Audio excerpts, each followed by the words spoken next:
you know, gotten the script and literally, because I've experienced this where you look at a script and you are so mind boggled of like what you're reading, where you're like, this just doesn't make no fucking sense, but you still gotta go ahead and do it anyway. How do you find that challenge? That is really, really hard for me personally, because I talked about telling the truth. And if it's something that you don't understand or can't get behind, it makes finding your truth that much harder. I have there are some classic. I don't remember that. I wish you would have told me that you were going to ask that, because I take pictures of the lines in the scripts that I have the most difficult time with. Okay. And I've saved some classic one. The one that comes to mind right now was about it was with Sharon and Home for Misbegotten Women and adoptive, but it was all crunched into one sentence. And I took a screenshot of it, and I just recently saw it. I'll send it to you. Please, because I always tell Sharon all the time when we speak, and I'm like, because sometimes she gets some scripts where I'm like, you really got to do that, and but the thing with her is that like she can take chicken salad and turn it into gold, and I'm just like, how can you, with a straight face? And she's like, they can throw nursery rhymes at me, they can throw Mother Goose rhymes at me, and I'm just gonna come in there and play it like it's I gotta give my best to it every single time.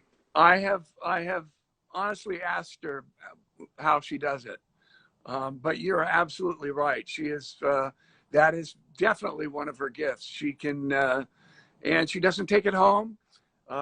She separates herself. She never takes there's no stress or pressure with her. She's always in a good mood and cheery, and we could all stand to have a little of that Sharon Case quality. Oh, trust me. I if the world was duplicated with a million Sharons, we'd all be in a great mood all day long.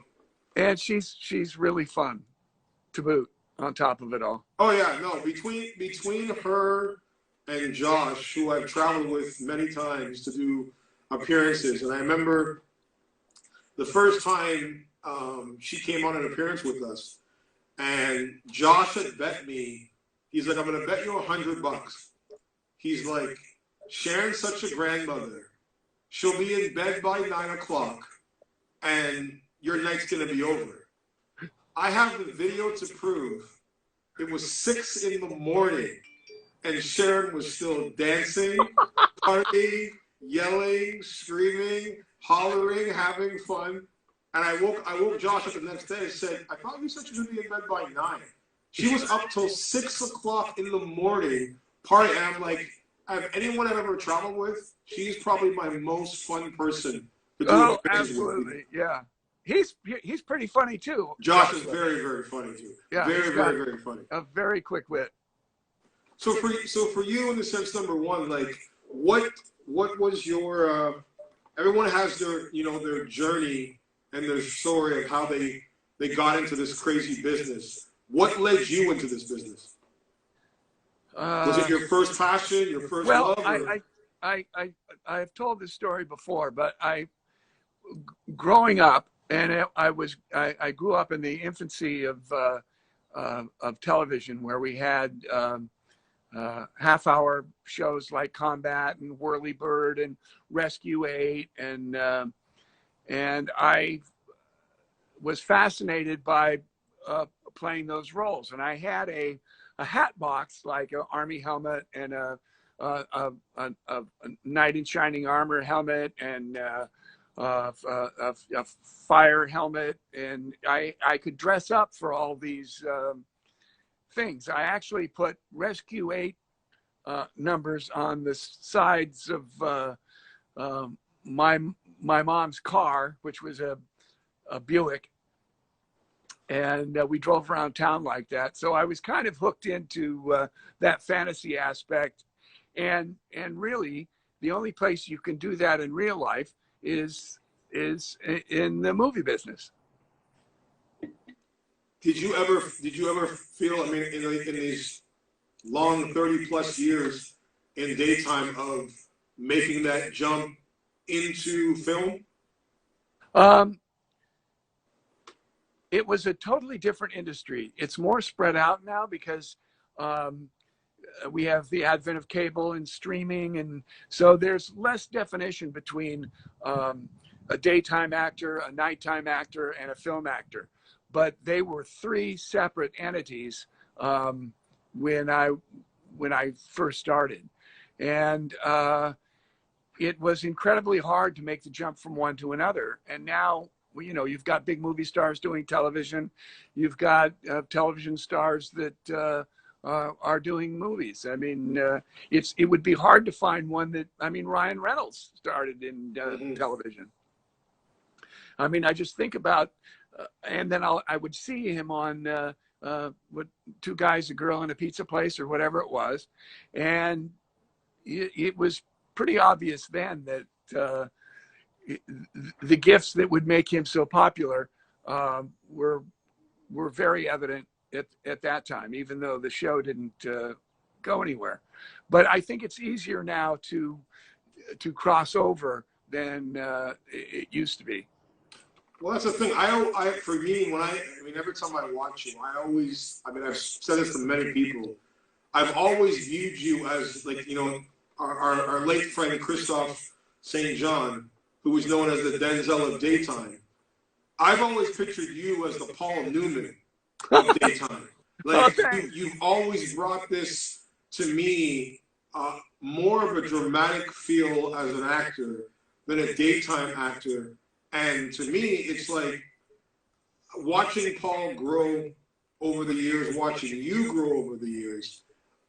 I feel even now, even in the sense of where times have changed, you've only gotten more polished, more fine-tuned, more in touch, not just with the character itself, but bringing an element that, to me, has been lost in daytime for so long, where, you know, as you said, with the Bells, it was drama. It was what built the show. It was that heavy storyline where you could take a story, and it was almost like, what I realize now, the difference is, you know, between daytime then and daytime now, where there it was like, it was a marathon. It wasn't a sprint. Like the way that the Bells wrote, it was almost like where he'd write a storyline and it would start here, and then a year later, it would all sort of come together, but it wasn't like this rushed race where we had to like now, where it's like you're putting out scripts, they're putting out storylines, and then all of a sudden the storyline just goes left, and then they're like, 2 weeks later, it's gone. And it's almost to the point where, like, they feel the audience is just like stupid, where they're like, okay, well, where were you going with that storyline? And then it just, there's no ending to it. And that's where I feel like for you, I've always was surprised that you stayed doing daytime as long as you did. Because I'm like, this is a guy that needs to be in an HBO or a major, you know, primetime element, because the way that you bring to me storytelling, not just to Paul's character, but just to the way that your approach to acting. What do you feel for you is the reason, like, why you didn't make that jump? And do you still want to make that jump? Well, I guess I'm supporting a family for, and I think you get the same answer from Eric Braeden as well.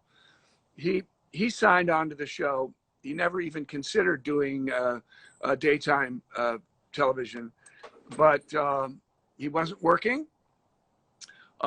He had a chance to do television. They said, don't do television. You're going to make a movie break. But his son, Christian, was an infant. And so then he decided to do television. And I think he had the same answer with when he accepted the role of Victor. I think he tried it out for like 6 months, and it really, you get to do what you do every day. And if you're not happy with it, you get another shot at it tomorrow. And so I think when David Hasselhoff left, I don't think he had any of the entanglements of family that were tying him down. He had an offer for the Knight Rider, which dovetailed into the Baywatch thing. Mm-hmm. But those transitions are difficult sometimes, especially when they tie you down to a contract and it has to time out right. Justin Hartley did it, but that was the reason he accepted the role in the first place. Mm-hmm. And he put all his cards in that series, but it went from 0 to 60 in breakneck speed.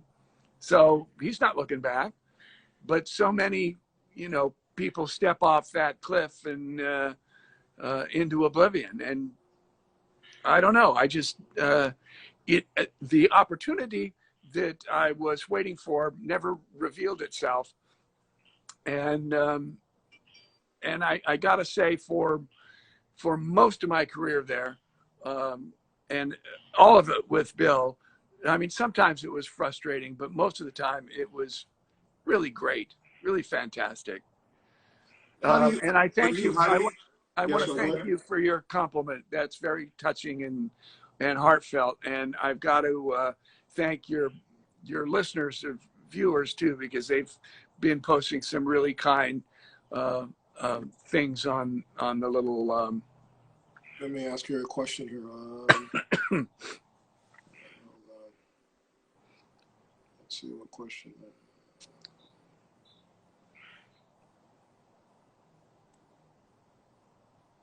Someone said today that people watching daytime have no attention span, which is the reason why the daytime viewership has gone down.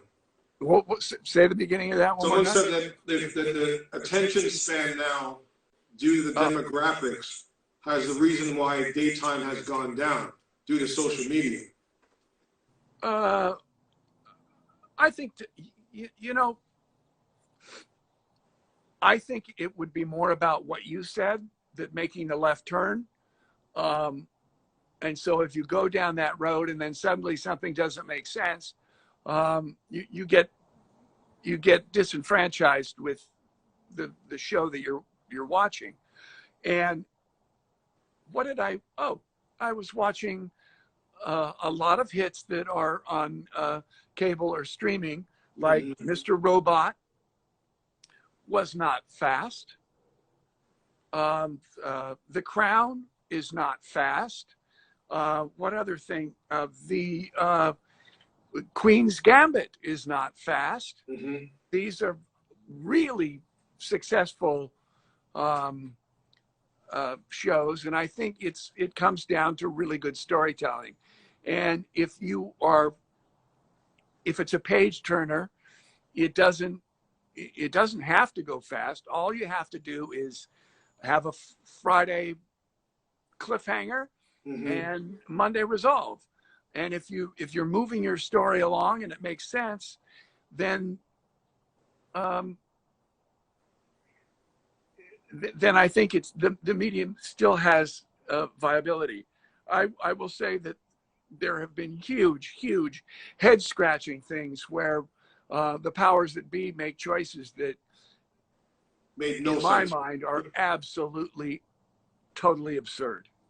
No, because that's the thing. Like you hit the nail on the head. Where like I remember, the '90s of daytime, especially YNR, where not only was it must see, there was always like that Friday